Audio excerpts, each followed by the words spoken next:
চলেন আজকে একটা মাট কেকের ডেকোরেশন ভিডিও দেখাই। আর সাথে কিছু কথাও বলি। আমি প্রতিদিন ভিডিও আপলোড করতে পারি না। কারণ হচ্ছে আমি ভয়েস দিতে পারি না। আমি এমনিতেই TikTok এ ভিডিও আপলোড করি। ভয়েস দেওয়ার সময় হয় না। প্লাস হচ্ছে যখন দিব তখন হচ্ছে এত ব্যাকগ্রাউন্ড সাউন্ড থাকে, দেওয়া একেবারে ইম্পসিবল।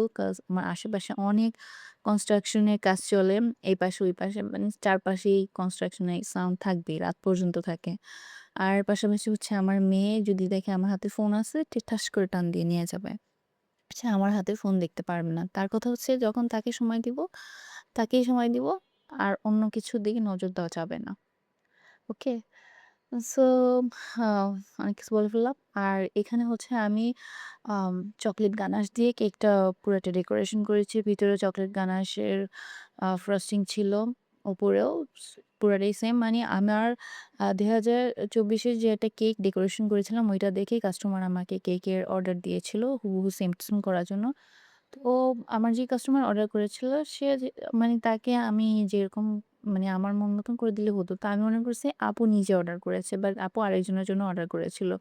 তো সে অর্ডার করেছিল, সে বলেছিল যেন সেম টু সেম সেম হয়।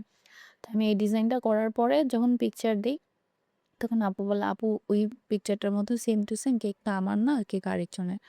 তো পরে হচ্ছে আবার আরকি উপরের ডিজাইনগুলো সরিয়ে দেন ওইটার মতন করে দেই। তো ওই ডিজাইনটার উপরে আমি হচ্ছে মিল্ক চকোলেট আরকি একটু ডিজাইন কেটে ডিজাইন করে দিয়েছিলাম। সো তখন আমার কাছে মিল্ক কম্পাউন্ডটা ছিল না। তো আমি ডার্ক কম্পাউন্ডটা দিয়ে করে দিয়েছিলাম।